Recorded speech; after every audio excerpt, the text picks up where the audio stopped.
Bismillahirrahmanirrahim.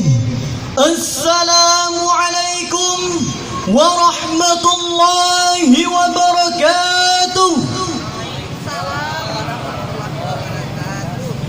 Alhamdulillah, alhamdulillahi rabbil alamin, alladhi anzala al-Qur'an hudan lin-nas wa bayyinatin minal huda wal furqan. Allahumma salli ala sayyidina Muhammad wa ala alihi wa sahbihi ajma'in. Amma ba'du. Hadirin kaum muslimin dan Dewan Hakim yang mulia, bulan Ramadan merupakan bulan yang memperbanyak membaca Al-Quran, yang merupakan kitab suci. Setiap penganut agama di dunia ini masing-masing memiliki suatu kitab yang dianggapnya suci. Orang Hindu punya kitab yang namanya Weda. Orang Buddha punya kitab Tripitaka. Yahudi mempunyai Taurat dan Nasrani mempunyai Injil. Sementara kita umat Islam, Allah berikan Al-Quranul Karim. Hadirin sekalian, mengapa kita yakini Al-Quran sebagai kitab suci? Pertama, dia bebas dari intervensi dan investasi manusiawi. Ia sepenuhnya, baik isi maupun redaksi, adalah produk dari Allah Subhanahu wa Ta'ala.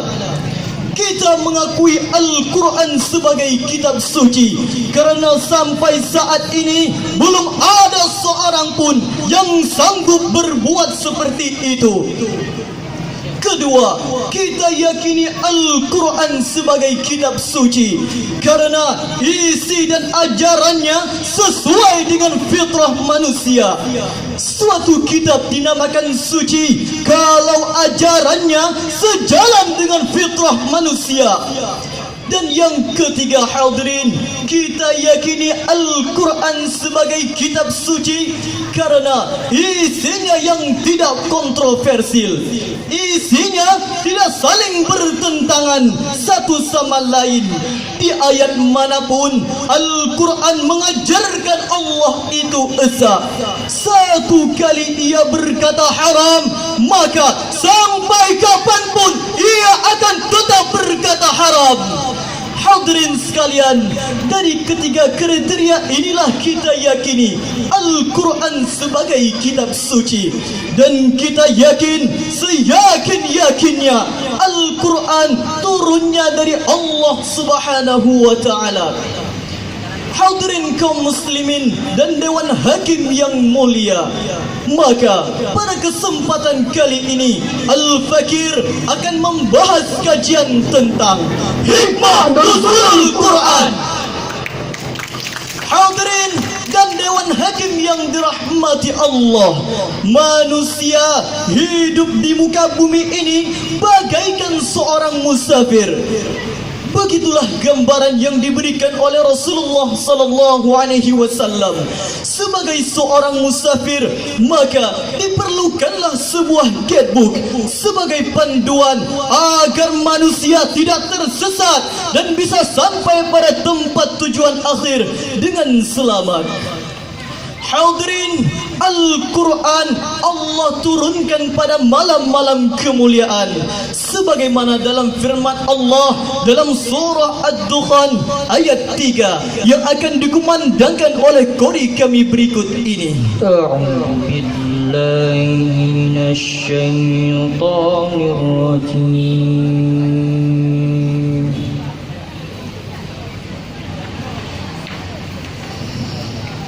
Bismillahirrahmanirrahim.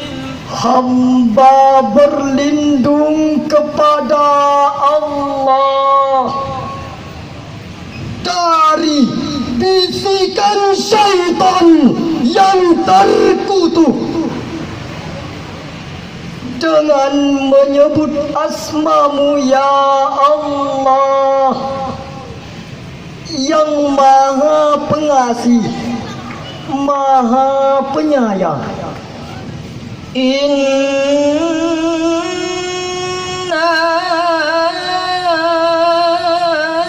anzalnahu fi lailatin mubarakah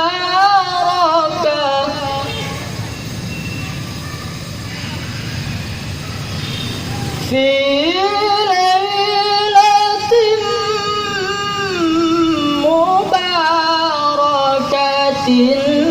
inna kunna munzirin. Sesungguhnya kami menurunkan Al-Quran pada suatu malam yang diberkahi, dan sungguh kamilah yang memberi peringatan. Hadirin yang dirahmati Allah, begitu juga dalam surah Al-Qad ayat 1 Allah menjelaskan bahawa Al-Quran Allah turunkan pada malam-malam kemuliaan. Hadirin kaum muslimin dan Dewan Hakim yang insya Allah dirindukan oleh syurga, dari ayat yang dibacakan tadi jelaslah bahwasanya Al-Quran Allah turunkan pada malam-malam kemuliaan, Lailatul Mubarakah dan Lailatul Qadr, malam yang diberkahi dan malam kemuliaan. Dalam setahun ada 360 malam. Malam yang mana dari 360 malam tersebut Allah Subhanahu wa taala yang Maha memberi ilmu pengetahuan dan mengajarkan manusia dengan perantaraan kalamullah, sehingga kita mengetahui kapan Allah menurunkan Al-Quran secara lebih spesifik, sebagaimana dalam firman Allah dalam surah Al-Baqarah potongan ayat 185 sebagai berikut. Syahrul Ramadan alladzi unzila fihi al-Qur'an hudan linnas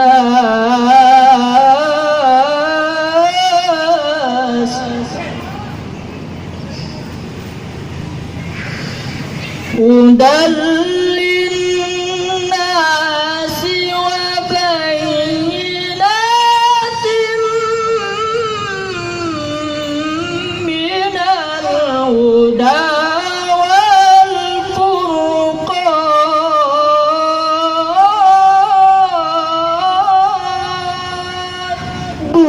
Ramadan, bulan yang di dalamnya diturunkan Al-Quran sebagai petunjuk dan penjelasan mengenai petunjuk itu, dan pembeda antara yang hak dan yang batil. Hadirin sidang syarhil Quran tunas Ramadan yang dirahmati Allah, dalam tafsir Jalaluddin As-Sayuti dan Jalaluddin Muhammad Ibnu Ahmad Al-Mahalli dijelaskan bahwasanya bulan Ramadan yang padanya diturunkan Al-Quran, yakni dari Lauhul Mahfuz ke langit dunia atau yang kita kenal sebagai Baitul Izzah. Tetapi hadirin, kapan saatnya serta bagaimana caranya? Karena tidak seorang pun yang mengetahui kecuali Allah Subhanahu wa taala. Hadirin sebangsa dan setanah air, di kalangan masyarakat kita ada beberapa pertanyaan yang seringkali diajukan oleh umat Islam itu sendiri. Apa sih pesan di balik turunnya Al-Quran?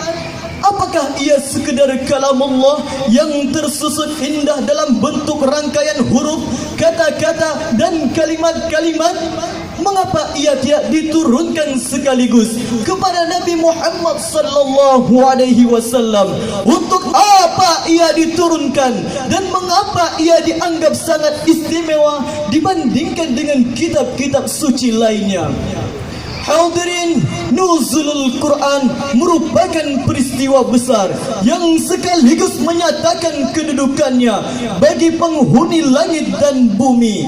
Sudah barang tentu hadirin, dengan segala isi dan kandungan ayat-ayat suci Al-Quran tersirat dan tersurat makna pesan-pesan mulia yang membawa petunjuk dan khabar gembira.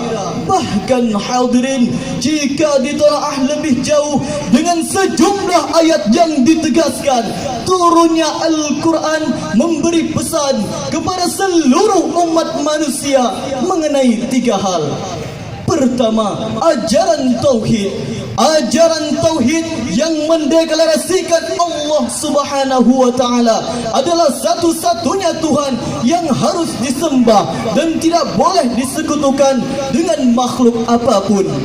Kedua, Al-Quran merupakan petunjuk, pedoman hidup dan pembawa keselamatan kepada seluruh umat manusia yang harus dipegang teguh oleh setiap insan.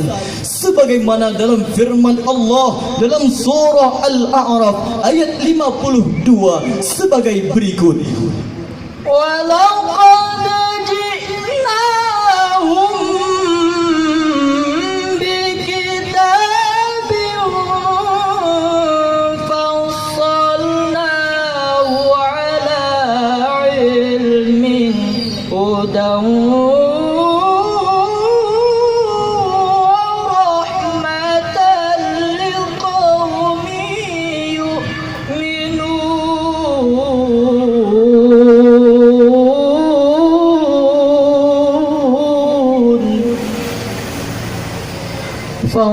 فصلناه على علم هدى ورحمة لقوم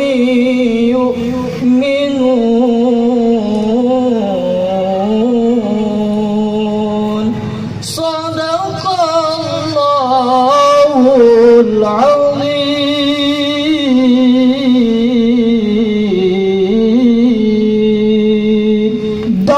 Sesungguhnya kami telah mendatangkan sebuah kitab Al-Quran kepada mereka yang kami telah menjelaskannya atas dasar pengetahuan kami menjadi petunjuk dan rahmat bagi orang-orang yang beriman. Maha benar Allah dan Maha Agung atas segala firman-Nya. Hadirin sebangsa dan setanah air, sebagai ingatan kita bersama, nuzulul Quran jangan hanya diingat sekedar sebuah acara rutin yang selalu diperingati setiap tahunnya tanpa makna sedikit pun. Maka hikmah memperingati nuzulul Quran selain menambah keteguhan iman kepada kitab Allah, jauh lebih penting adalah bagaimana menjadikan Al-Quran sebagai petunjuk dan pedoman dalam kehidupan manusia. Bulan Ramadan merupakan bulan Syahrul Quran, maka kajilah Al-Quran pada bulan ini. Bacalah Al-Quran setiap harinya. Tidak ada hari tanpa membaca Al-Quran. Upayakan apapun kondisinya, bagaimanapun keadaannya, untuk dapat membaca Al-Quran walau 1 huruf saja. Seperti yang dikatakan Rasulullah dalam sebuah hadis yang diriwayatkan oleh At-Tirmizi, dan hadis ini merupakan hadis hasan. Rasulullah bersabda, "Man qara'a harfan min kitabillahi falahu bihi hasanah." Barang siapa yang membaca kitab Allah 1 huruf, maka baginya 1 kebaikan. Wal hasanatu bi'ashri amsalha, dan setiap kebaikan akan dilipat gandakan menjadi 10 kali lipat yang serupa. Hadirin, dengan momentum bulan Ramadan ini, kita selaku Muslim sejati jadikan Al-Quran sebagai imam dalam kehidupan, hukum dalam tatanan, mutiara ilmu dalam multi pengetahuan. Bila hal ini terwujud hadirin, maka Al-Quran akan datang pada hari kiamat dan akan memberi syafaat dan menjadi teman kita. Hadirin, ketika Al-Quran turun secara berangsur-angsur dalam kurun lebih 22 tahun, kemudian menjadi rangkaian yang sangat cermat dan penuh makna, Indah dan fasih gaya bahasanya, terjalin antara satu ayat dengan ayat yang lainnya, bagaikan untayan mutiara, semakin menguat bahawa Al-Quran benar-benar kalam ilahi, zat yang maha terpuji. Amin ya rabbal alamin. Hadirin kaum muslimin dan Dewan Hakim yang terhormat, demikianlah yang dapat kami sampaikan. Semoga kita diberi kekuatan oleh Allah untuk berimam kepada Al-Quran di dalam kehidupan kita. Terima kasih atas segala perhatian. Mohon maaf atas segala kekurangan. Pantai Kuala Gelombang, Nadi Kota Langsa. Pantai Kuala Pare, tempat paling menarik untuk para wisata. Nuzulul Quran yang di dalam bulan puasa. Ibadah bertegak, Quran bernata baca. Wusikum wa nafsi bittaqwallah. Wassalam.